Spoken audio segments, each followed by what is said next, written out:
Excavations, the Found Literary Objects by ValerieLynnStephens. It's always raining on Venus. Being afraid of the rain, such a cheap yet costly distraction. It's always raining on Venus. Sulfuric acid concentrate at 870 degrees Fahrenheit. But the atmosphere is so hot, it never reaches the surface, but as an evaporate ghost of itself, remaining Yoga. I still bow, but I can't quite stoop as low enough to climb as high as I'm supposed to.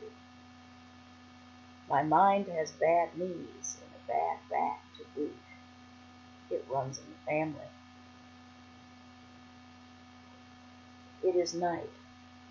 The next full moon won't come again for another 29 and a half days, and I am left again without alibi. When alone, I am saved, though not I alone am sacrificed in my sanctified solipsism. Sanity seeps toxically into my dreams, dousing everything in the color of prophetic doom, as the cold metallic allure of bloodlust beckons.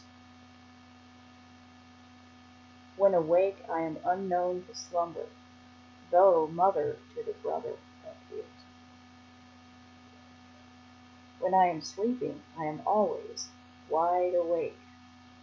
In this alone lies both my exile and my transcendence.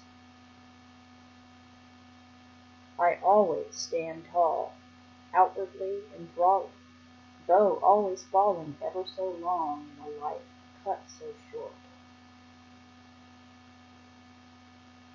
The unification of west and east are still clear, still so near, but when up is down and down is up in any mind not your own, things get searched for in all of the places but where they are most likely to be found, we come unwound. Lately, what is most unjust is that I am just.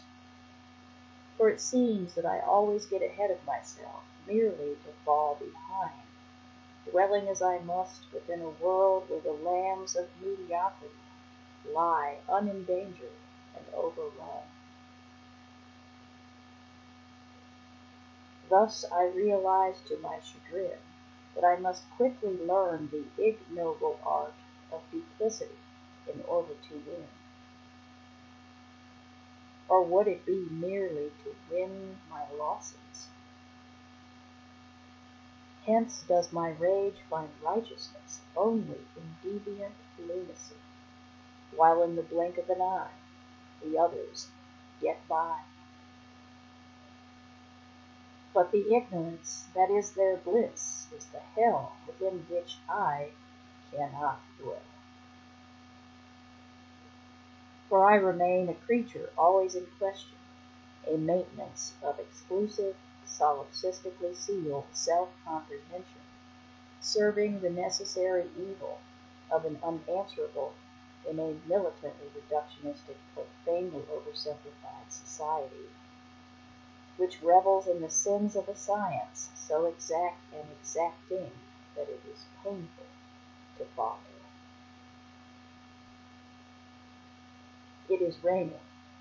The people in the streets scatter like dice thrown with zealous measure by their own hands, forgetting so easily how the odds always favor the house, and things are always deemed as they seem.